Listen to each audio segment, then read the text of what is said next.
യെഹെസ്കേൽ അധ്യായം 9. അനന്തരം ഞാൻ കേൾക്കെ അവൻ അത്യുച്ചത്തിൽ വിളിച്ച് നഗരത്തിൻ്റെ സന്ദർശനങ്ങളെ അടുത്തു വരുമാറാക്കുകയും ഓരോരുത്തരും നാശകരമായ ആയുധം കയ്യിലെടുക്കട്ടെ എന്ന് കൽപ്പിച്ചു. അപ്പോൾ 6 പുരുഷന്മാർ ഓരോരുത്തരും വെൺമഴു കയ്യിലെടുത്തുകൊണ്ട് വടക്കോട്ടുള്ള മേലത്തെ പടിവാതിലിൻ്റെ വഴിയായി വന്നു. അവരുടെ നടുവിൽ ശണവസ്ത്രം ധരിച്ച് അരയിൽ എഴുത്തുകാരൻ്റെ മഷിക്കുപ്പിയുമായ ഒരുത്തനുണ്ടായിരുന്നു. അവർ അകത്ത് നിന്ന് താമ്രയാഗപീഠത്തിൻ്റെ അരികെ നിന്നു. ഇസ്രായേലിൻ്റെ ദൈവത്തിൻ്റെ മഹത്വം അതിരുന്നിരുന്ന കിരൂബിന്മേൽ നിന്ന് ആലയത്തിന് ഉമ്മരവടിക്കൽ വന്നിരുന്നു.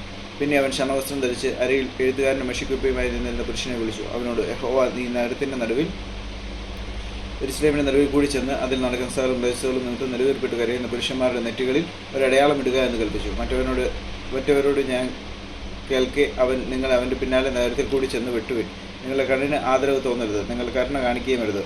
വൃദ്ധമാരെയും യൗവനക്കാരെയും കന്യകമാരെയും പൈതങ്ങളെയും സ്ത്രീകളെയും കൊന്നുകളവിൻ. എന്നാൽ അടയാളമുള്ള ഒരുത്തിനെയും തുടരുത്. എൻ്റെ വിശ്രമത്തിൽ തന്നെ തുടങ്ങുക എന്ന് കൽപ്പിച്ചു. അങ്ങനെ അവർ ആലയത്തിന് മുമ്പിലുണ്ടായിരുന്ന മൂപ്പന്മാരുടെ ഇടയിൽ തുടങ്ങി അവൻ അവരോട്, നിങ്ങൾ ആലയത്തെ അശുദ്ധമാക്കി പ്രാകാരങ്ങളെ നിഹതന്മാരെ കൊണ്ട് നിറപ്പി പുറപ്പെടുകയും എന്ന് കൽപ്പിച്ചു. അങ്ങനെ അവർ പുറപ്പെട്ട നഗരത്തിൽ സംഹാരം നടത്തി.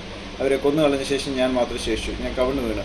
അയ്യോ, യഹോവയായ കർത്താവേ, യെരൂശലേമിന്മേൽ നിന്റെ ക്രോധം പകരുന്നതിനാൽ ഇസ്രായേലിൽ ശേഷിപ്പുള്ളവരൊക്കെയും സംഹരിക്കുമോ എന്ന് നിലവിളിച്ചു വന്നു. അതിനവൻ എന്നോട്, ഇസ്രായേൽ ഗ്രഹത്തിൻ്റെയും യഹൂദ ഗ്രഹത്തിൻ്റെയും അകൃത്യം ഏറ്റവും വലുതായിരിക്കുന്നു. ദേശം രക്തപാതകം കൊണ്ടും നഗരം അന്യായം കൊണ്ടും നിറഞ്ഞിരിക്കുന്നു. യഹോവ ദേശത്ത് വിട്ടുപോയിരിക്കുന്നു. യഹോവ കാണുന്നില്ല എന്ന് അവർ പറയുന്നുവല്ലോ. ഞാനും എൻ്റെ കണ്ണിന് ആദരവ് തോന്നാതെയും ഞാൻ കരുണ കാണിക്കാതെയും അവർ നടപ്പിന് തക്കവണ്ണം അവരുടെ തലമേൽ പകരം കൊടുക്കും എന്ന് അരുളി ചെയ്തു. ശണവസ്ത്രം ധരിച്ച് അരയിൽ മഷിക്കുപ്പിയുമായുള്ള പുരുഷൻ എന്നോട് കൽപ്പിച്ച പോലെ ഞാൻ ചെയ്തിരിക്കുന്നു എന്ന് വസ്തുത ബോധിപ്പിച്ചു.